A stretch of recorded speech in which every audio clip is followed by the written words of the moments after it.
Programang ito ay rated SPG, striktong patnubay at gabay ng magulang ang kailangan. Umabot na nga sa sukdulan ng galit ni Ramon nang malaman niyang sila Tanggol pala at ang mga kaibigan nito ang kumuha ng bag ng pera at droga habang nakikipagtransaksyon sila sa mga dayuhan. At dahil nasundan nga nila Ramon sila Tanggol ay dito na nagkaroon ng matinding bakbakan sa pagitan nila.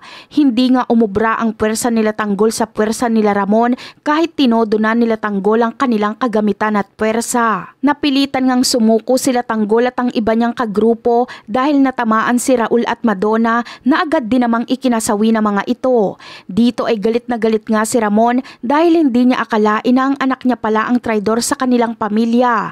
Kaya naman hindi na nagdalawang isip itong si Ramon na bitbitin sila Tanggol sa mansyon ng mga Montenegro para doon ito turuan ng leksyon. Sa mga oras na ito ay wala ngang magawa si Tanggol para iligtas ang kanyang mga kaibigan laban sa mga tauhan ni Ramon na siyang bumubugbog sa mga kaibigan niya. Sa pagkakataong ito ay tanging iyak na lang ang nagawa ni Tanggol habang nakikita niyang pinahihirapan ang kagrupo niya.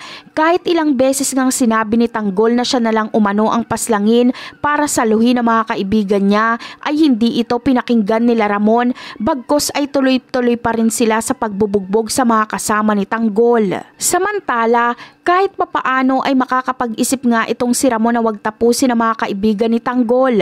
Alam niyang pag ginawa niyang tapusin ang mga kaibigan ni Tanggol ay siguradong wala nang balikan at nakakasigurado siyang hinding-hindi siya mapapatawad ni Tanggol at baka mapilitan si Tanggol na ituring siyang mortal na kaaway. Kaya naman, pagkatapos turuan ng leksyon nila Ramon sila Tanggol ay agad niya ring ipapatapo ng mga ito. Sa pagkakataong ito ay hinang-hina ang mga kasamahan ni Tanggol, ngunit swerte pa rin sila dahil binuhay pa sila ni Ramon. Yun nga lang ay hinding-hindi na sila makakatungtong pa ng mansyon ng mga Montenegro at kaaway na ang turing sa kanila ni Ramon. Dito na rin aalis sa grupo si Divina dahil kailangan ngang ipaghiganti niya ang mga ginawa sa kanila ni Ramon at ipaghihiganti niya ang pagkamatay ni Raul. Maging si Tanggol ay idadamay niya na rin dahil isa din itong Montenegro. Kaya makikipagkasundo si Divina sa mga gerero para magkaroon siya ng lakas para kalabanin at paghigantihan ng mga Montenegro kasama na din si Tanggol. At yan ang aabangan natin. Bye!